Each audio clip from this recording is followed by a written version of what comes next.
When you think of Brazil, what comes to mind?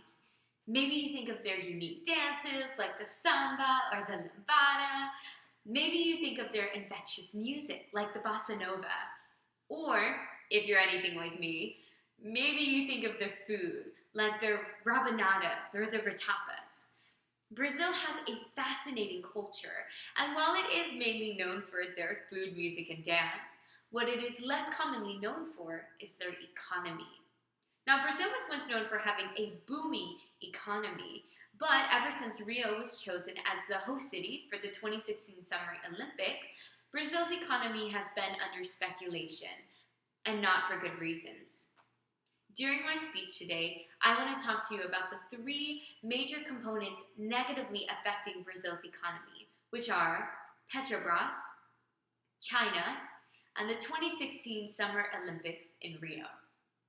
First, one of the major components negatively affecting Brazil's economy is Petrobras, and here's a photo of Petrobras' logo. Now, according to Brainerd's book on Brazil as an economic superpower, Petrobras, which is an oil company, is the only of Brazil's top 3 multinational companies to be controlled by the government.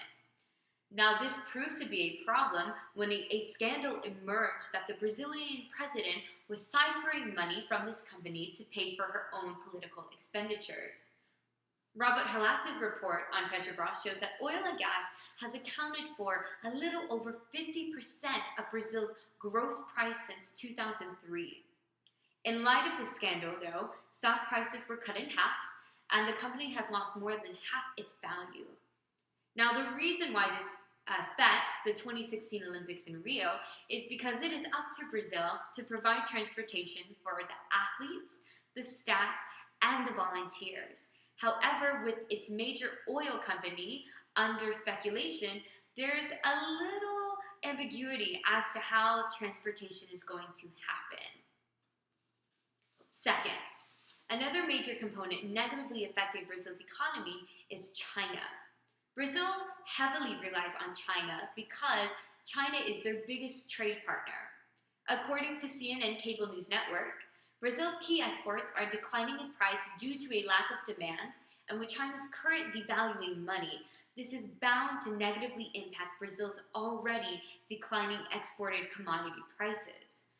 According to the national website for the Olympic Games, it is up to Brazil to provide supplies such as 315 horses, 25,000 tennis balls, and 11 million meals. Now, Brazil is struggling to make profit off of their exported goods, but now it is up to the economy to import all of these goods, which is causing a strain on Brazil's economy.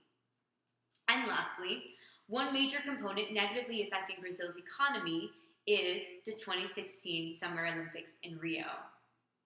Now, Brazil is already in a recession and is currently on track to exceed their $2 billion budget by 10%.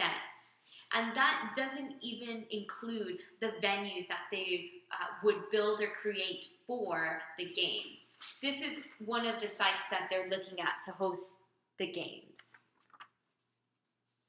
USA Today reported, though, that most of the monies are coming from ticket sales, local sponsorships, and the International Olympic Committee. However, should Brazil go over budget, they would then have to take from the $700 million contingency fund set up by the Brazilian government in 2009.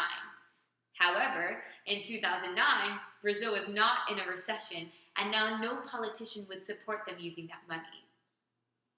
To conclude what I talked to you about today, Petrobras is negatively affecting the economy due to the $2 billion scandal surrounding the Brazilian president. China is negatively impacting the economy due to a lack of demand and devalued money. And the 2016 Summer Olympics in Rio are negatively affecting the economy due to their high cost of expenses in light of Brazil's recession.